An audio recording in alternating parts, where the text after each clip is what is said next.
Webale nnyo balire ddala omulabi waffe owa Motion Media. Baza gwe nojo sinzira okubanga otugoberera era tukwebaza bwansusso munnange buli bw'okona kagundi ako no likinga no subscribinga ebintu ebyo nobitambuza. Twabagamba tugenda kubasomesa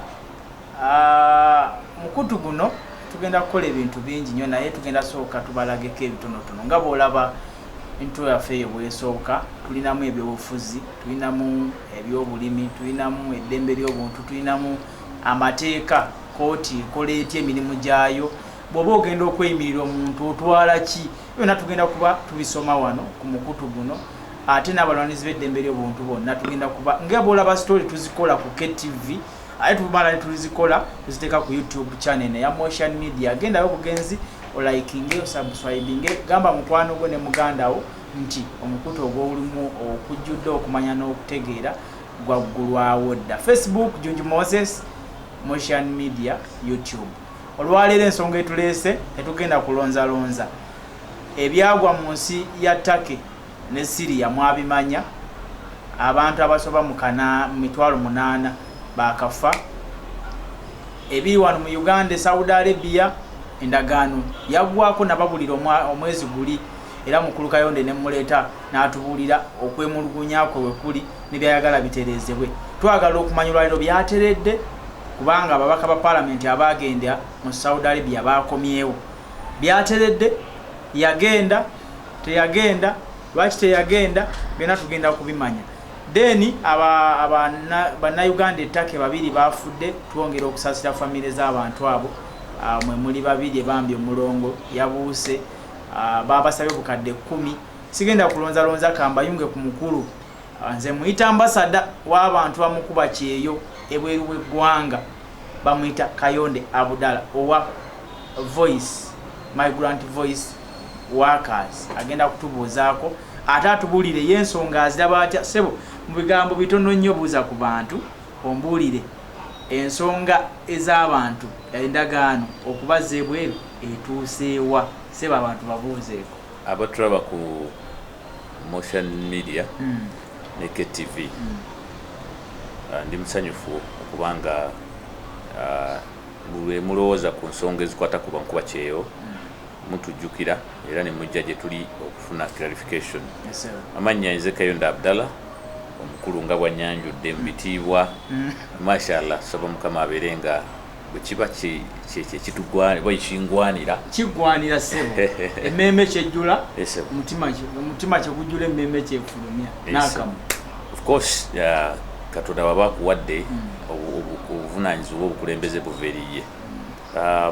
Mpozi ensonga ezigenda mu ggwanga muziraba naddala nze nsinga nnyo fokasinga ku bikutukwatako ng'abakubi b'Ekyeeyo nga tugezako okulaba nti tetusulaga kuba step n'emu okuba nti ensonga ezitukwatako zisalibwawo abo abatamanyi na bye tuyitamu.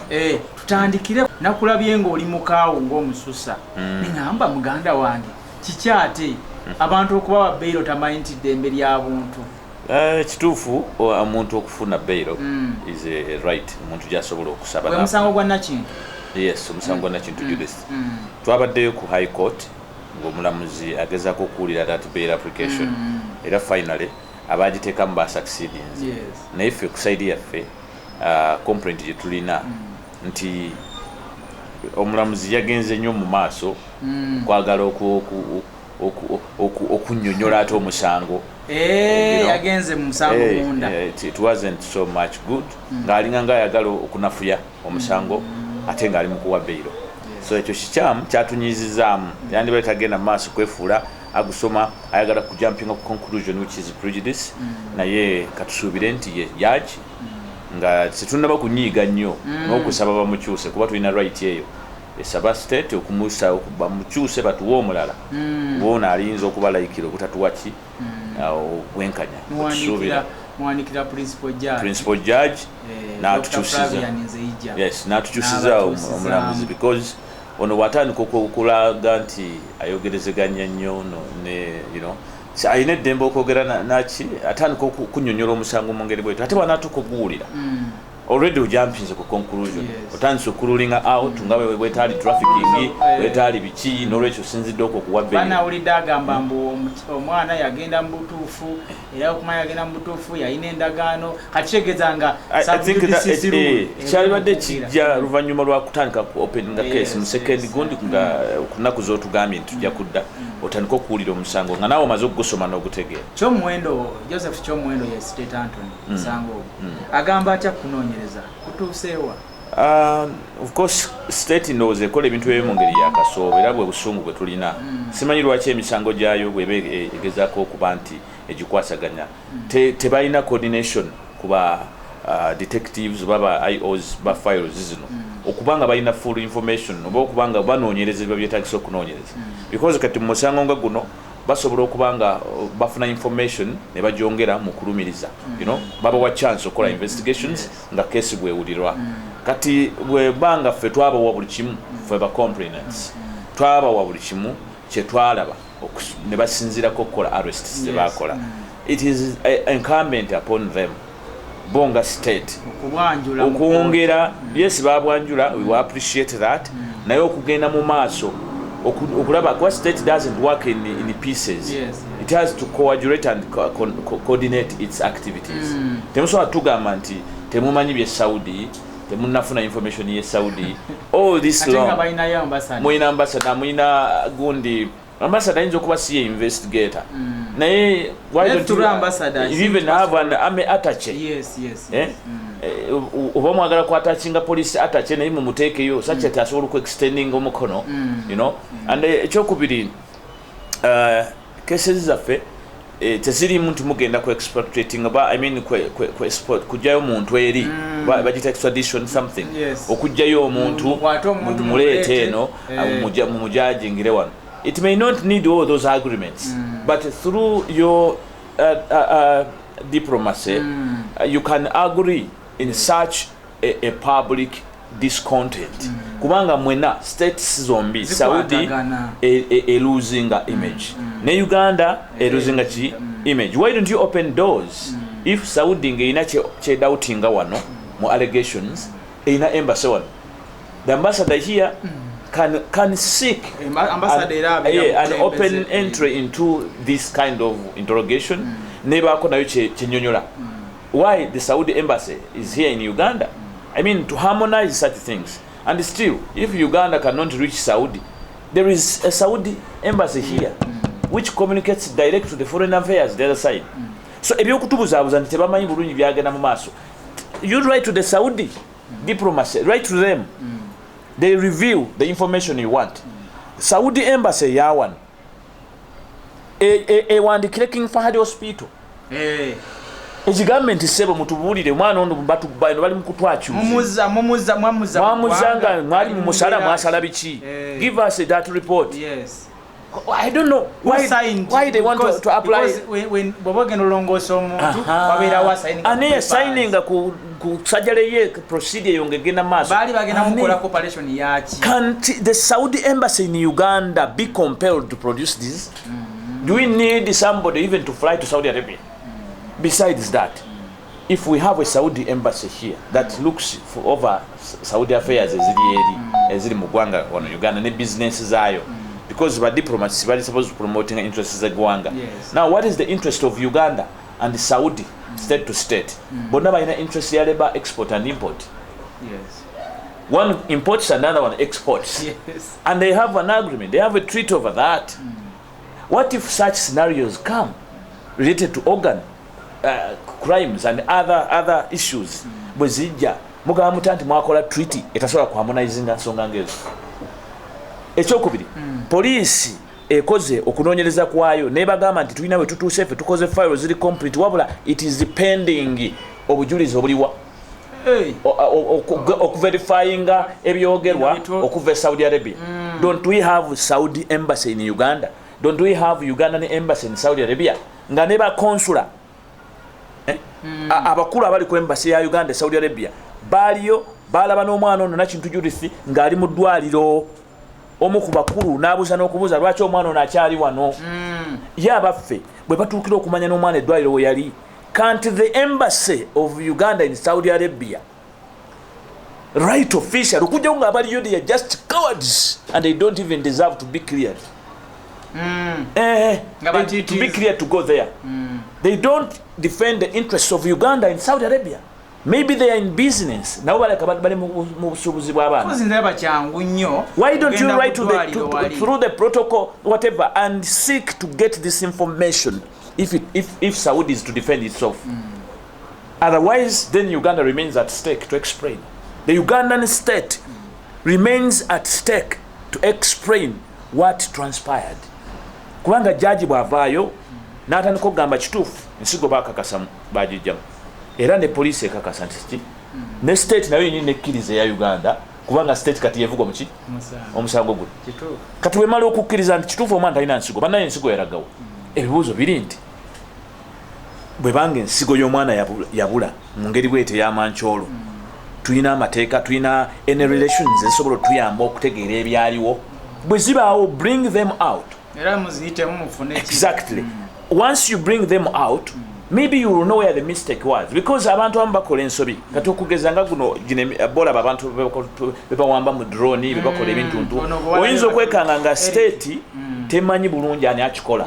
Naye ina capacity.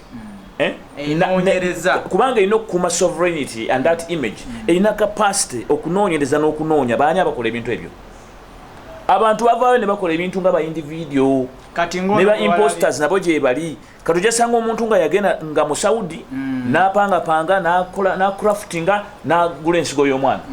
Ekigero kati asobola okukwatibwako kisobola lwaki Saudi ebe yagala emubikkirire oba kale obanga waliwo transaction yonna nti baagula ensigo nawe papulazi nga nabo bagamba eri afe okusinziira engeri gye twagulamu ensigo eno nga Saudi Arabia waliwo empapula zizino kati Saudi zebejjayo oba noono naye omwana yali mu mbeera embi ayagala batubuulire okusinga okwekweka ensigo teriiwo ate buli omu tawa ansa kati mutubuulire ani eyavuga kino n'okusinga ate Uganda okweka mwana nekwata abaliwa baliwa ne Uganda beyakwata beyasiba okukweka mwana kweka mwana biso lya mbuzi kiso kya mbuzi kireke tato oganya okunoonyeza abaana ekyokulya aye n'obuuka n'olana kubba kuba emiggo mu mwali lwaki mulubera mwogera nnyo lwaki mulya nnyo okiwulya nnyo kakati abaana tebabadde nayo si be bavunaanyizibwa ku ki kakati kyekyo kyowulira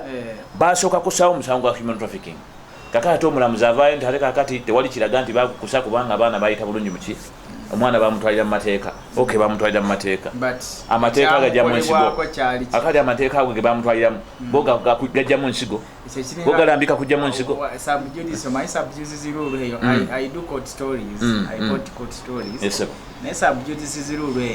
ebiseera ebimu olumu ereka ebintu ebimu ebbali naye waliwo era keesi eri awo Mengo Court yamuvuuka bamutajja Mushidi Kavuma wa Nuupu naye yakwatibwa ne bamuwamba bamuteeka mu motoka kati mbwe mmotoka ne bamukuba essasi mu kugulu mbukati ate mmotoka ye ayasa mmotoka bamuteekako gwakwasa mmotoka naye ate nga ye gwe bamutuusaako kati ku byombi kyekyasooka okubaawo era byebimu byebyo abasajja baleeta accident newa ne bagamba nti baleeta n'ekitundutundu kya compensation era neewunyiza obulamuzi mbu baleeta compensation ekitundutundu kya compensation nti ne basasula ku compensation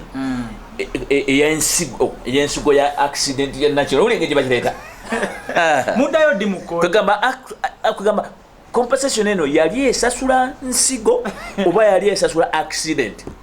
Secondly, tugenda okuyita waka kugamba nga Nakintu yamala dokkomawo abaami abo ne bajja n'obukadde 3 nga babutuleetera mbu tukirize mwana ono this is part of the compensation according to our agreement obukadde 3 tugenda okulaba nga wayise emyezi 3 2 nga bafubutukayo ne court ruling jate kakati compensation eweereddwa ne tugamba bano bawa compensation nga tennasoma bayagala bawe compensation kati ngani omusango tegunnasomwa olongani akiikidde oluyirwa na kintu ate ani yaliyo bebawolereza kwegasitumanyi era ne bakulaga nti bo bakigala ekyewunyisa bwe baali baleeta compensation yaabwe ey'obukadde 3 nga nakintu yakatuuka mu nnaku ezi 2 owulira luvannyuma lwa corona woolowooza nti kampani yonna tebana ssente naye ate kiyinza n'okulaga nti ne ku akawunti zaabwe tebalaga nti kwayitako obukadde obwa 3 bwe bayita obwa compensation kuba kyenjagala kino banoonyereze obukadde 3 bwe bayita obwa compensation tibwali part of compensation. Let's look at its stress omukululo gwazo bwayita ku akawunti ki bwe buba nga tetujja kugendayo naye nga ebyo byonna nga biri bwe bityo tulaba tuli ku motion media njagala okwebaza mwenna abagoberera mukulu Kyenda Tone yali ku kamera wali emabega mubeera temumulaba naye yatuusa bino byonna gye muli ina musajja mulungamya wa ku mikolo Mr. Kyenda Tone era enamba yetugenda giteekayo wansi n'ebifaananyi ogenda kuba obiraba gyakolera emirimu gye alungamya emikolo banga ogenda okukola omukolo sooka omutuukirira akuteeketeeke biki byojja okusimbako omulaka ng'ogenda okutandika omukolo ate abagitadde RTF institute esomesa amawulire esomesa abaana ebintu eby'omukono esangibwa wali namuseera mu Wakiso era nabo jja banoonyako basomese omwana mu kaseera kano ng'abaana bangi nnyo ensimbi ntono nnyo osobola omwana omutwalako eyo ate n'abanguka mu bino ebintu n'abanga mwana tu byakola biri professional ate nga mukugu nnyo ng'abikolera ddala wamma ddala bulungi nnyo akati n'ate Jofa Technical Services bali wali mmenga awo ku Kabaka Njagala Road olaba opposite awo Bulange ku Posta Uganda we bali bakola bino wammanga epikipiki ng'eri eyo bakikaaki abaana bayinza zivugamu emmotoka tegeera so baba bagivugamu ne bagisivugamu ente ne bagirunda ku ttale bali gibatwalire bajja kuba bagikanika era enamba zaabwe ogenda ziraba wansi nga ziyitawo Jofa Technical Services Mengo n'abala bangi abalina obulango mujje tukole tulambule abantu babuulire bangi nnyo akati mukama wange nali nyina essuubi emboozi eri gye twakola abantu bagiraba wano ku mukutu nga mŋŋamba nti endagaano eno ke yaweddeko kalumanyi era ono yonna bino byonna ebizibu bye tubaddemu bijja kuggwaawo tuze endagaano obujja ŋŋamba endagaano eya Saudi Arabia ne Uganda okutwala abaana ebweru naye endagaano yaggwaako abakulu we bagenze ebweru simanyi wategeddeko abagenze ebweru ogenda kumbuulira wagenze kulikayo muba tebwagenze lwaki nedda sebo saali facilitated wanze siri mukozi wa gavumenti naye nga bakugambako nti siri mukozi wa gavumenti n'ebikwata ku ndagaano eyo it is the interest of government okubaako ne business eno ne Saudi Arabia so bonna abagirimu ndowooza balina diplomatic passports era batambulira mu line eyo eri protected by government naye nze Saudi Arabia we have our own network that is on ground Saudi Arabia newe mbasi situse kugenda nsobola ofuna information esaawe nsobola ofuna information esaawe eno bo kale bateekamu tiketi ne bakola kya nange okiba kyetaagisiza ngenda naye ekyamazima kiri nti tulinze bali ku weighing scale kubanga kuba oluusi bayinza okuba bye baleese nga bikakasa banoonyereza bulungi abikakasa byetwogera neturipotinga oba nga bo beerimbye abalala nga bayinza okuba babasanyalaza nakyo kisoboka kubanga of course bwobanga ovudde wano badiplomat batambulira mu layini yemu almost n'abali eri era batuukayo procedures ezo MP tomusuubira kutuukayo n'atafuna clearance y'abakulu abali ku embassy ate abakulu abali ku embassy we have complained about them mulimu abalungi yes bakola bye bakola but they are handicapped n'omusajja oligo wayogerako eyajjamu ekooti n'asiba omukyalo omusajja oyo njagala munoonyaako bamuyitaani Mr. Yasin Abdul Aziz Musoke gyali akola emirimu mpolampola naye ayinza okuba tavaayo nnyo kusiimibwa omuwulira nga bamwogerako bino nabiri naye nga agezaako okukola however kyenyinza omunenyamu nti akola yekka era kino ndowooza kimutuukeko ayagala nnyo okubeera nga akola yekka singa yali yageziwala n'akola n'abantu abantu olyawo tekyanjira bisenga bakirabika naye nga omusajja akola emirimu gye n'abalala konsula abaliyo nga konsula Ivan Kakama otyo kakati okusoomoozebwa kuno munaasobola okusimatuka singa ngati abantu bakuwadde kwa alipoota kale ogambye nti wabaddeyo ne ka connection balina bye bakubuddeko nti batuuseeko wano of course we batuuse wonna ffe tulina information we batuuse yes era ne bannaffe bye bayogedde ng'ogyeko abaagenda bo ne babiteeka mu politics ne babeera mu gundi eyo but still ffe nga bali mu neutral ground we appreciate all political arenas oba wa kipate ki wa pate ki bana abaana bonna tubayamba era bwe tuba tubayamba tewali kakwakulizo nti goli wa pate ki tuyamba bana bagwanga kintabuli tevola batwewala okugenda into political sentiments bwe tuba nga tulina issues za labor zetwajuwinga era tukikubiriza n'abakulu abagenda yeeyo nti bwe muba mugenze mu bannaffe bwe muba mwagala okufuna ekituufu exclude the political language and bring in the real labor affairs which you have to discuss okusinga okubanga you first incite people about the politics then they will even start lying to you because they feel incited and they will use the disadvantages that they are facing to divert their argument and secondly babosi baabwe baba batokyalinga tebabatochalinga nga basinzira kwani akulembera Uganda obani ajopposinga it's not the issue basinzira ku how the policies are. So regarding policy, you are the policy makers. Mwagenda nga bakachiko kagenda oba abatambula sekinom okuva mu parliament. Yes, Minister wa Foreign Affairs wa Shadow muwadanku nyingi tumwebaza naye tubasuubira nti we mukomawo you don't just cast whatever you researched on tables. We have seen you several times moving to Dubai, jumping up and down, but when you come back here we don't see any policy laid on table. So it will remain a shame upon you, legislators, to come back when you are the ones to drive policy. Nimuta driving any policy to amicably sort out these disputes. And it will be very advantageous, very disadvantageous for you okugenda Saudi Arabia nemukomawo nga ate kati mwambadde diba lya Saudi. Mwogera birimilimi ebyaba Saudi. Leaving outcries to continue because if you have now seen it, by the time we mwali njire nyonyi ngamula waliwo ekibasusseko.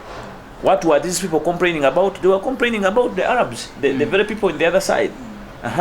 They were complaining about their employers. So when you come back and you want to narrate to us almost similar stories, how others have been convincing us, then you will be more or less the same, and we shall just even curse you, curse your journeys. You come back here and you speak the same language. You begin telling us that you know what, you begin threatening us we should close the business and Bibi twayogerako wategeddeko ababadde ku ground nti babikonyeeko gamba ng'okulonda obukulembeze obwawamu obukulembeze bw'abaana bankuba kubanga ekyo buli omu akidojinga abakulu bano boolaba nze nabagamba mwewugguusa na bano be mpinja batwalira mu kwewugguusa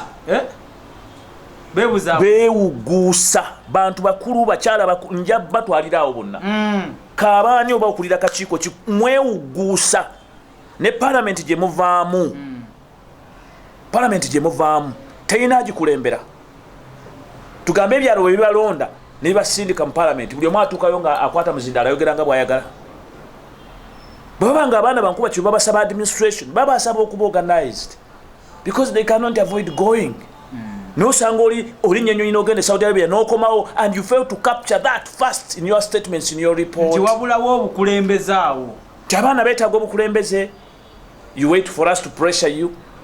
And when we divert our approach, we look like abusing you. You say, "Umusajja atuvuma." Abavuma. What's that? Is it rocket science?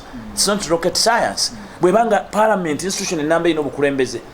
Lwaki bana abantu abayi. Lwaki mulowooza bana abana bemutwala ebweru mu ndagaano zammwe tebalina bukulu. Tebalina bukulu.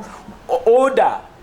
How do you monitor their disciplinary affairs or disciplinary matters? Because before you blame them, before you you taint there. I mean, before nga temunnatandika banenya nti they are weak, they don't want to work, they are lazy. Do you really know? Jennifer. Aba abantu abafunye omukisa. They take advantage. Yes, okubuza abuza abaana abo nabatunda mu bantu ababi. Because they become accomplice. Yes. Olwalero enkola y'okuleka wingi y'abankuba Kyeeyo nebeera bwetyo. It has only captured accomplices. Yes. It has turned the coordinators into traffickers. Yeah. Into poachers from the contract. Bayiga. Bakwata bannaabwe bano be basindise mu contract okuva e Kampala. Bo ne babajjayo mu contract. Namutwala namutunda. Ewona ali ku blacklist. Kubanga mu Saudi Arabia mulimu blacklist ne whitelist. Mulimu aba families babaninga nti tezijja kubana bana. Kakati ezo abaziwa abaana. Be bana abebiyumba. Bamama Kiyumba. But you find the embassies working with Mama Kiyumba and Tata Kiyumba and so chairman Wabatolosa and all that, but they cannot have an organized leadership of these workers.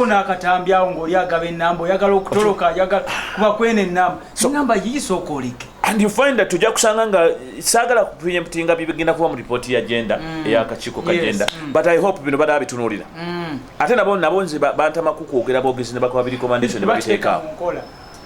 It seems you are also like a toothless dog. You bite because akachiko kamwe kaina ne mandate ereta ne pinning omuntu ne ragira bamukwate. Lwaki temugikozesa? Olaba migrant workers voice esobola okureportinga najjayo omuntu ebweru.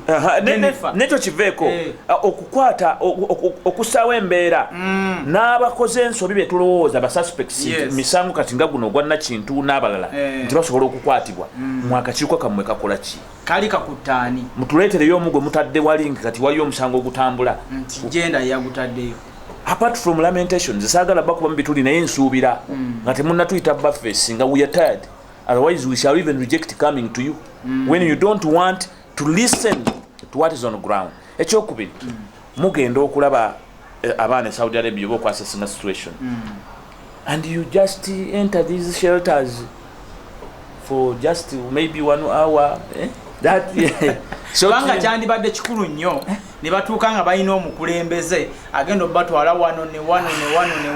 How would you leave leaders singa wabadde omukulembeze w'abaana bano amanyikiddwa official nga alina ne right of way nti waba agambye nti kati agenda kulinnya atuuka esaudi mu nsonga bwe ne ajja kunnyonnyola ekituufu ekikoleza kiri ku ground. Tuleme kubeerawo nga eggwanga lisukka ku makya nga breakfast kaweereze maama fiina wuyo abonyebonye tunywa amazzi ga mutooyi bannayo omwana kadamanguzeewo and all that. Why don't you put order? Eggwanga ne liba nga liyina we litegeerera ebintu ebimu ebiri at least technical oba ebijja nga temujja bitegeera nga ate biri mu jurisdiction endala. Mukimanyi bulungi nnyo nti bano abaana bankuba Kyeeyo balina jurisdiction in mawanga gano. They have work permits, they have rights, they have documents to stay there. They have more audacity to actually tell you what is happening on ground than you booking a ticket from Kampala to go book a hotel and beginning looking for shelters. I'm going to Sakan, I'm going to what? They will lie to you. They will stage manage. It's like our car. Our car from Busiramu bagamba buganyibwa wannaku ezi satu obusiramu butugamba mukweke buli kimu buli bunafu waka munnaku ezi omugenyi tabiraba tabikola ki tabiraba kubanga okubikako kubanga temukola kiti kati you can imagine mukyadde munaba mangu bana mubuza abantu sebo olaba luli minister yagenda n'akyale Saudi Arabia minister twamulagako nti sebo oli nyabo okyadde beti amonge wagenda ne twamuli bulungi ate yagenda okuddawo nga tayogera bitege okiwulira ne bamu stage managingira abaana babalese ku semasco bonna banyirira olunyirira babasize emmene baterawo juice bali kunaku ziri essatu ne baterawo juice naye nga bambi abalala bambi bumaze omwezi nga tebulya buli ku mbuto nkalwa amaaso gabumyuse buli waggulu mu bizimbe mu banyamazi gatoyi abaana nga that means mwagala mu basing ku information muje mulowooza mukobe wano mu swinging over our taxes mu swinging mu reporting ebintu ebitakwatagana. Why don't you let workers be in it?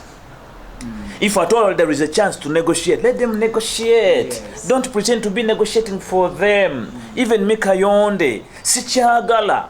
Sagala mubeerayo nga mulowooza mbulookuba twogerera abaana bano olwekyo twagala obukulembeze bwabwe. Kyenjagala kiri eki. We are not aspiring for their leadership, but we are saying give them their right to lead themselves. Ne bw'anaaba nti Junju yazze ye kati yabagira ono gwe tugenda okuguiding. Okiwuli twagala kino ne kino ne kino kola bwoti oyambe banno ng'alina that right of way to go there and listen and represent them, represent their interest, not you. I don't know why you don't understand that. Mukola mutendagaano nga mutwala abakozi Saudi Arabia kubanga si badunga abakozi tebalina bukulembeze. Shame on you, Minister of Gender. Chovola muntu ketsera mutandika okwegaana. Abaana amalofuna ebizibu ne baloopa ne mugamba abaana baleka bibogera bikwatagana mu obukulembeze bujja babulira ebituufu kuba bwo obukulembeze tebujja kubakkiriza kulimba. Yes. Era tebujja bakkiriza kunyigiriza. Ate wabawo n'akakiiko akajja okubanga kasobola okwenga ebintu ebyo. Kawe government information kwesinzira okuinforminga nekati asanga yakoleshi yayogera akati ife tutugenda kinyolako nnyo kubanga tukiraba it is as simple as attending a kindergarten, you know, the kindergarten class. The knowledge is too simple apart from the mafias and the greedy minds that are really taking advantage, but I don't think it's rocket science, and it doesn't need you to acquire a PhD degree to understand a tripartite structure. Therefore, abakula abali mu gender, without bullying you, we want you to check yourselves. What we need is simple. Understand what Ugandan workers, in its definition, the workers you are recruiting safely must be clearly identified from those who move irregularly. Kubanga, how do you separate us? Ngabo tubagamba. How do we admire to go through a company and we don't go by a trafficker? That means a company must be able to provide incentives okutuwa ebyenjawulo ebitusikiriza okulekayo genda eri trafficker. Ebbanga company lyemala ngetuwa ebintu ate ebibi nnyo n'okusinga trafficker. Kitegeeza gwayagamba nti oliwa company you are trafficker. Now ali mu ministry ya gender, you are just a trafficker in disguise. You are just pretending because you have a system to extort, to exploit. Otega system naye nga telina kyamakulu, telina njawulo na kiri kyokoze ki. You are just extorting Ugandans through these arrangements which do not deliver. Ugandan migrant workers don't have a social welfare arrangement. How would they even protect them home and away? How about those people you rush? Kubana labya abakachiko ka gender when they returned about 100 of Ugandans that were stuck at the Sakar. Then they were saying tukoze nnyo naye esimu musoose mama fina akomezaawo buli omu abadde akomyawo. I want to tell you, you have done nothing. Mwandibadde muddamu tugamba nti kaakati okusinziira ku kino ekikumi ekikomyewo, we are so concerned as relatives, as parents. Abaana b'eggwanga bano abalala bakomyewo, balalu, abalala bali mbuto, abalala balema, babalwisiza ebbanga waliwe babadde nga tebakola. Bagenda tuukira ku kyeka. Why don't we come up with a policy that backs them up? Tineba bakomyewo ewaka nga yeetaaga rehabilitation. Ndabye wano inawo ekifo wodabirira abaana abo. Naye kati gavumenti nga golaba omuntu obuntu bakomawo ne babeera ku nsawo zaffe nga ne gavumenti tekuteyina kyekukwatira kuwadde neki yetaaga rehabilitation. Bannaabo abalere ne babasondera ne babagattira nomutuuka okulabika nga, you know, it is really hurting. Kakati eggwanga bwe liba nga likomyawo bukomya aboonoonese, but it is not ready to stop their habit, you know. It is not having any solution, any policy to handle the victimizers. By victimize, I mean the Arabs. Like in the cases that are moving. Ojja kumbulira omuwalabu eyajjamu ensigo wali omuwulireko nga bamwogera nako. Batubulira Muhammad Dafa mbusimanyi yali avuga emmotoka n'agwa eddalu kakale tugenda okuwulira nti omulalu bamutaddeko omusango gw'okukola ki ogwokuliwa ensigo omulalu yali ensigo egamba n'otunuulira katemba ali awo omulalu yaliwo ensigo kati ate yatanafuna era ddalu lyennyini yali tannaba kufuna award okuva mu kooti ng'ate eno ensigo batandise osasulako ekitundu kakati ndi ku byamulamuzi byeyogedde saagala genda mu prejudice era saagala kusukkawa naye kakati nze kyenjagala okugamba eggwanga awo nga tuvaawo njagala bamanye nti eggwanga lituuse mu kiseera nga terisobola kulekayo bantu kugenda bweru. You cannot stop this business. Why do you keep mafias within it? Own it completely. You can't keep on the sides and then you keep sidelining workers. You have to account to that money. Muleme kulowooza nti bannayuganda bagenda kubeera awo nga bafa bwe bati. Let me also guide the state. This is a time bomb. I want to whisper this to you. These are labor issues. You have lost some people overseas and you didn't mind much, but let me tell you, not everyone that will lose someone in Saudi Arabia or anywhere at your hands will keep quiet. One person is going to lose someone with full evidence namwe mwekwate mu byenda nti bamutemyeko omutwe nga gundi namazimire bwe yajjanga bamusazeko obukyala nembikweka ate gwe banaatemako omutwe munakikweka. What will you tell the public gye muze mubuzaabuza singa egezaako okusituka nebanja obwenkanya bw'omuntu oyo ate nawe tomanya nze kambabuulire muganya okutereeza. You can imagine if somebody gets challenges outside naaba nga tayambibwa home and away n'akomawo ng'essuubi liweddewo ne mumuleka wano. How many mental cases do we have now in Uganda, in the cities and the villages? Kakati abannafa abona tebalina any backup. First of all, bwe bakomawo wano nga baba baniza, how many people are being banned? Nga bakomawo wano mu kye baali baddukamu ate nga bakibasibiddemu tikato kyakkirizibwa kuvaawo tosobola kusala kudda Saudi. Naye nga lwaki yagwa mu kubaningibwa? Because temwateekayo kimuyamba. Why can't a country like this eritwala abantu nga limanyi gye batwala terivaayo ne likyambala direct ne limanya nti okay kati mu ggwanga tulina call center ennene yino 24/7 anti nejje tuli Saudi Arabia gye tubatwala mu nsi eno neno tulinayo omukutu guliwa gundi minisita agenda ateekawo omukutu mwemuyisa obubako. That's the utopia these people are always pronouncing. Launching ku media center yagamba guliwa agenda guliwa mbuguli live obutambi obutambula omukutu gwe gubusindika soko mbulye Kayonde awo tuveewo tugere ku nsonga ekikulu minisita omusaasira nnyo naye nze ndaba is overdue atonvuga speed minisita njagala atubulire baataki bwe yatwala Saudi Arabia mu July omwaka oguwedde bali luddawa bakolaki lwaki bamemba parliament basituka ne basooka bagenda okebera baataki bali luddawa nze mmanyi ku embassy waliyo abantu babiri Ivan Kakama ne Yasin Abdulaziz Musoke naye nga bamusunda bwe batu bamufulumya bamuyingiza bamusunda bamufulumya tujja byogera kubanga mwagala kuzanyira ku bulamu bw'Abannayuganda nfuna bulungi naye abo abasajja mubakooya kati yogera ku ministry ya agenda yennyini omukulu eyatusuubiza ba attach ne application ne linki ebitannaba kubaawo oba yali aloota ekyamazima simanyi omanyi sente ze bafuna okuva mu finance ezibayita ezikola mu labor department simanyi monitoring simanyi and whatever balina ebintu byeboogera oluzungu balina engeri biyugiza n'oluwusa nti evaluation bwati nobabuuza omuntu waba afa how technical is it okiwulira kyova olaba people who are not learned so much sometimes challenge them because of the lack of use of common sense. This is what they lack to apply. And they begin to see real things. They see them as, things that are not. It's sensitive. Nobabuuza why?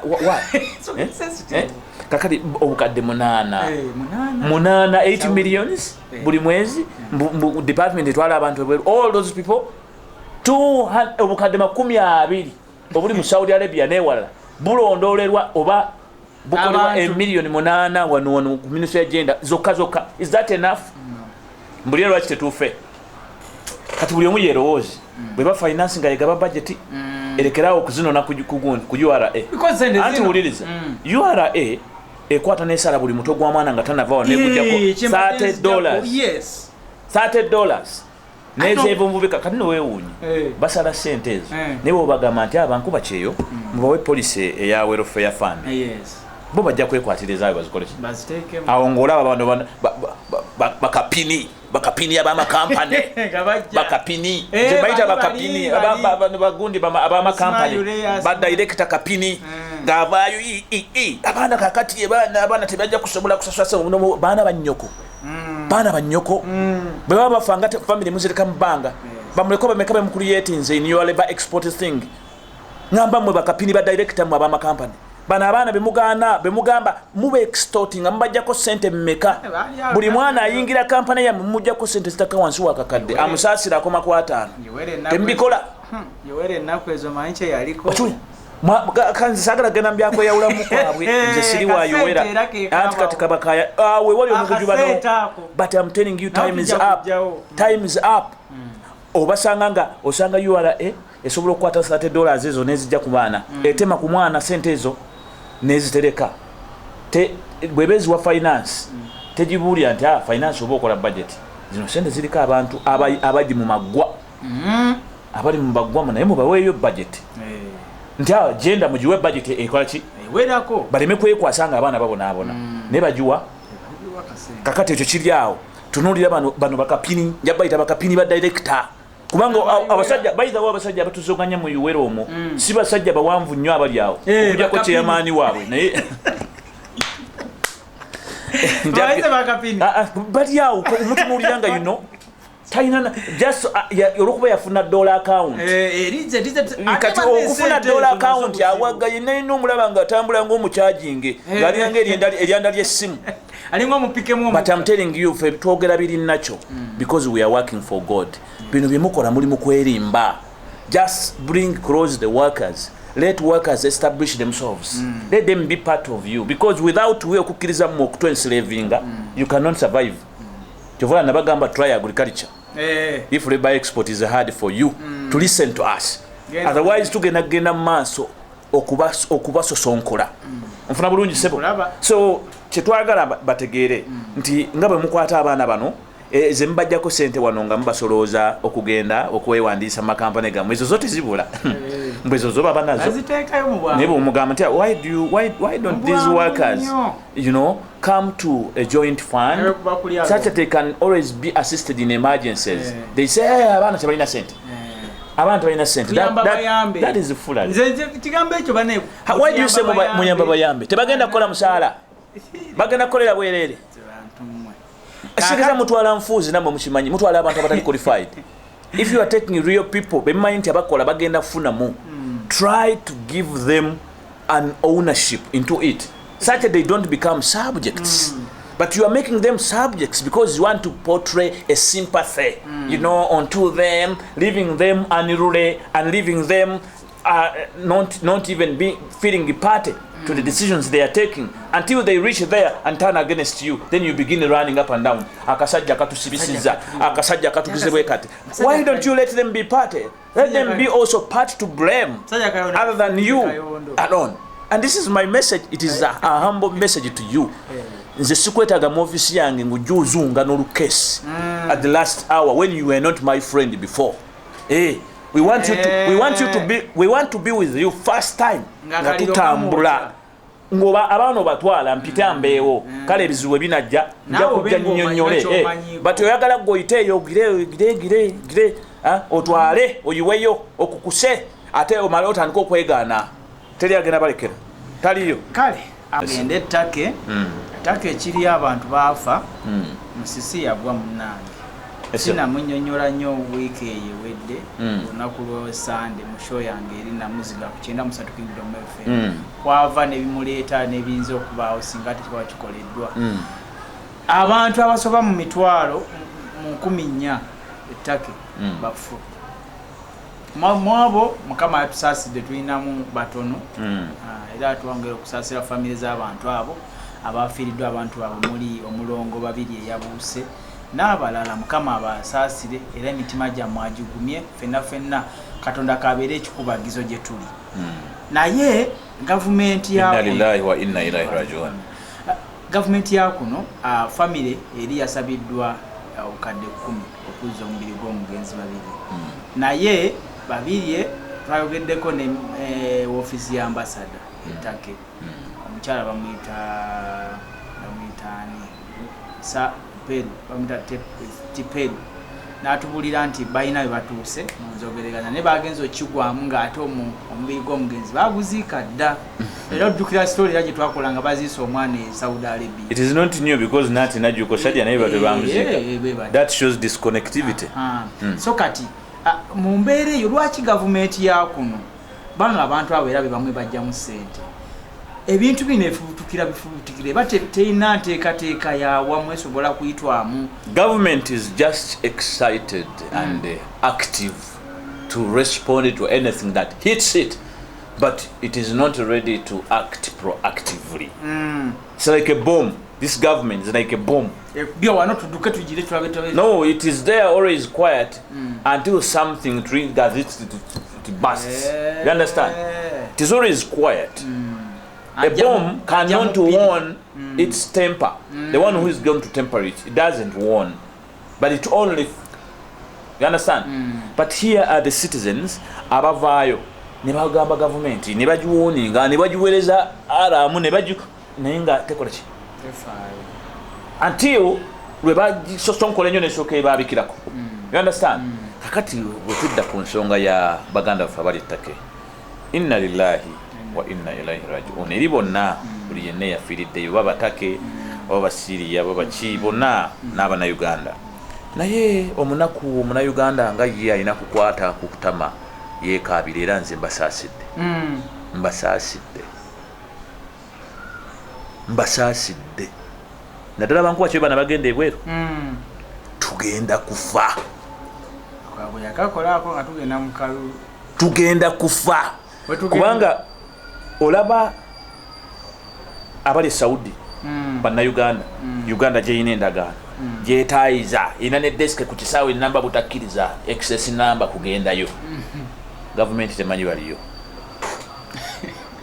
temanyi bannayuganda baliyo ne we bali tekola ki tebamanyi era olaba omwana alikodinga kaweereze nosanga omukungu wa gavumenti nga alina asasamadde abuuza bannaye mutuwe kubikwata ku mwana ono batugambye omwana ono mutuwe ku ebimukwatako naye nga aboogera abo mutuwe ebimukwatako balina national register whatever which is NIRA basobola okugenda ne bafuna information balina passport office sometimes newewuunya why do you waste people's time Nambaisa mweno process.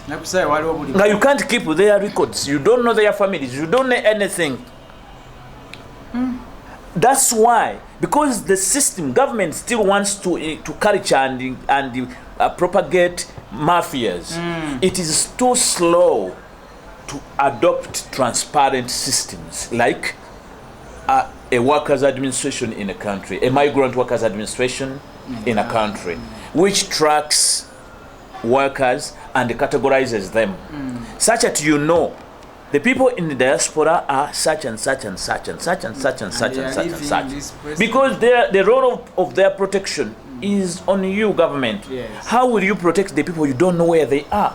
You can't know, even security wise, you can't know which Ugandans, how many Ugandans do you have in South Africa or in Kenya or elsewhere. You don't know, but these people exit via your borders. You want to say your systems don't connect, or the server at the border does not link to the central system. No, we have to tell that Maraba, these are the Ugandans, these are the Kenyans, Banubana Baitakubo, the Noban Valianseno, Nemutegera Abamwe.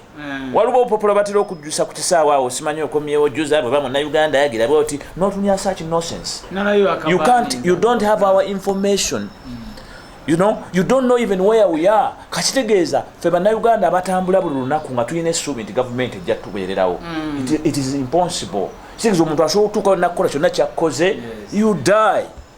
kakati wekituuka ku njegenge eyo it's a natural calamity tewali yakyagadde but it's unfortunate nti calamity ngeeyo ebeerawo oluusi calamity ngeezo zijja nga bwe zijja amawanga agali responsible galiyirira you know gasasula insurances zisasula yes but still ne bojjayo ennyonyi earthquake yinza okuba yawedde ne bootwala ennyonyi but bwe kijja mu compensations like Uganda doesn't care about that. Many people have died from abroad, but are they citizens assisted? Nenga botunira ku documents ezetagisa okuyamba abantu okufuna these compensations. Documents zirina kuba mu consular department, which is a government office. Nga government office eyo yeyina okuyambako abantu bano okufuna ki okuliyirirwa kwabwe. Kakati bwe kituuka mu bintu nga bino abantu Nusula Tiperu agambye nti bazudde abantu 16 bazuula buzuuzi aba Uganda uliriza mukama wange badde mmanyi bali mu research center 16 nti okusinza ku office ya ambassador gama 16 babazudde era bali mu kwogerezanya ne government y'ettake bafune engeri gye basobola bawa mu passport ezibabeezaayo mu kaseera kano nga bayiye ekiddako olwo bakoze nnyo ekiri mu buvunaanyizibwa bwabwe muganda wange mukama wange bakoze Munnayuganda talina document naye nakakasa nti Munnayuganda afuna document okuva kuki ku embassy. So I think ekyo teyeetaaga na kukyogera mu mawulire nti bakoze omulimu munene.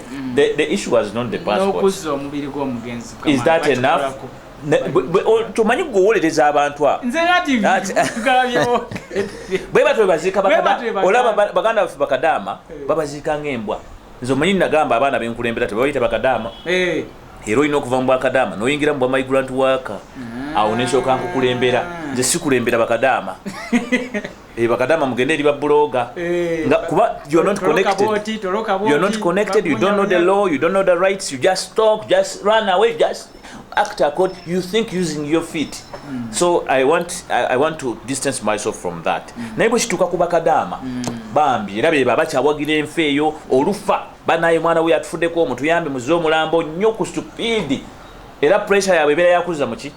They don't ask questions of abaana b'omugenzi yonefa afudde enfaaki ebyo tebabibuuza bo bakadaama tabibuuza afudde enfaaki aziikiddwa atya okiwulira.